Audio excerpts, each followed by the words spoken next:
পাৰ্টিৰ কেন্দ্ৰীয় নৱনিৰ্বাচিত সভাপতি সন্মানীয় শ্ৰীযুত নৱকুমাৰ শৰণীয়া ডাঙৰীয়া হাত চাপৰি পুনৰবাৰ অনুৰোধ জনাইছো।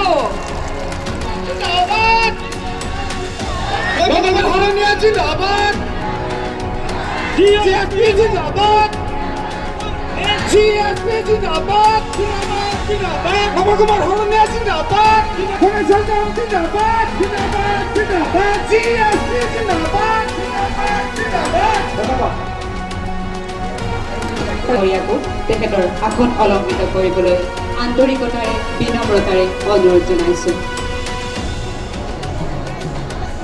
ইয়াৰ লগে লগে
আমাৰ যিহেতু প্ৰায় ৩০ লক্ষ মানুহ এটা আকাংক্ষা আছে যে ট্ৰাইবেল লগতে নন ট্ৰাইবেল লোকসকলেও ভূমি সমস্যাৰ পৰা সম্পত্তি অধিকাৰৰ পৰা চাকৰি বাকৰিৰ পৰা সেইখিনি তেওঁলোক সকলো বিচাৰে। সেই চাৰ্টত আমি এটলিষ্ট চৰকাৰখনত মানে মোটামুটি 30% যাতে পাৰ্ট আমাৰ এটা থাকে সেই হিচাপত আমি EMGM বনাই কাৰণে মেলি দিওঁ। মানে 12খনৰ পৰা 15খন আসন আপোনালোকে দখল কৰিব?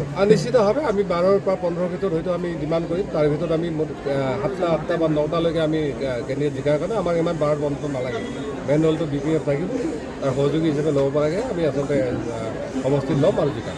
একাংশ অৱৰো জনগণে আপোনাৰ পৰা নিশ্চিত আপোনালোকৰ মানি ল'ব পাৰে কিবা সুবিধা হ'ব পাৰে নেকি? অৱৰো নহয়, বড়োসকলৰো কিছুমানে মানিব লয়, গতিকে এইটো থাকিবই। ৰাজনীতিত অলপ এনেকুৱা ধৰণৰ থাকে আৰু আমি দেখিছোঁ যে অৱৰৰ নামত অৱৰ সংগঠনৰ নামত বহুত এনেকুৱা ধৰণৰ কিবা কিবি বক্তব্য কৰে। মই আশা কৰোঁ যে অৱৰৰ সংগঠন বুলি ক'লে বা নন ট্ৰাইবেল সংগঠন বুলি ক'লে আমাৰ বিশেষকৈ জাতীয় সংগঠন বহুতকেইটা আছে, অকল অৱৰ শিক্ষাবিধি নহয়। আমি আজি সকলোকে আমন্ত্ৰণ জনাই কিছুমানে আহিছোঁ শুভেচ্ছা বা দিহা পৰামৰ্শ দিয়াৰ কাৰণে। পৰৱৰ্তীতে আমি তেওঁলোকৰ লগতো কথা পাতিম আৰু যদি তেওঁলোকে আমাক আশ্বাস দিয়ে যে নহয় আমি কি কয় আন্দোলন বা সংগ্ৰামৰ পথেদি আমি কৰিব পাৰিম, তেতিয়াহ'লে আমি নিশ্চিতভাৱে এইবিলাক কৰাৰ কোনো প্ৰয়োজন নাই। আৰু যদি নোৱাৰে তেতিয়াহ'লে আমিও তেওঁলোকক আহ্বান জনাম তেওঁলোকেও আমাৰ লগত চামিল হওক, কাৰণ এই ৰাইজে কোনো বিভাজন নিবিচাৰে। আমি সকলোকে বিচাৰোঁ যে সেইকাৰণে কৈছোঁ যে আমি সভাপতি হোৱাৰ পিছত হয়তো বেলেগৰ ক্ষেত্ৰত ডিমত থাকিম বা মহিলাৰ ক্ষেত্ৰত পিছত ডিমত নাথাকে, আমি সকলোকে মাতিম কথা পাতিম। আৰু বড়ো ভাইসকলকো আমি কৈছোঁ যে বড়ো ৰাজনীতি বিধি চলিব কোনো সন্দেহ নাই, কিন্তু 32 লক্ষ অনা যিসকল ট্ৰাইবেল লোক আছে তেওঁলোকৰ সমস্যা কিন্তু সমাধানৰ নৈতিক দায়িত্ব আমাৰ আছে। নেকি মই এই কথাটো নকওঁ, কিন্তু হাগ্ৰামৰ মহিলাই এইবাৰ চিএম হ'ব, ইয়াত কোনো সন্দেহ নাই। আৰু যদি হাগ্ৰাম মহিলাই ঠিকমতে কাম কৰে তেওঁ মৃত্যু নোহোৱা পৰ্যন্ত তেওঁ মানে বিধি চিব লাগে।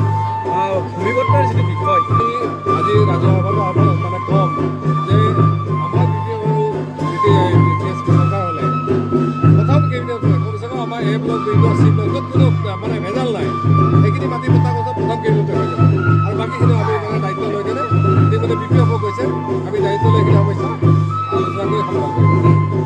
अन्नपूर्णा काव घी देश के हर एक खाने को लजीज बनाता है।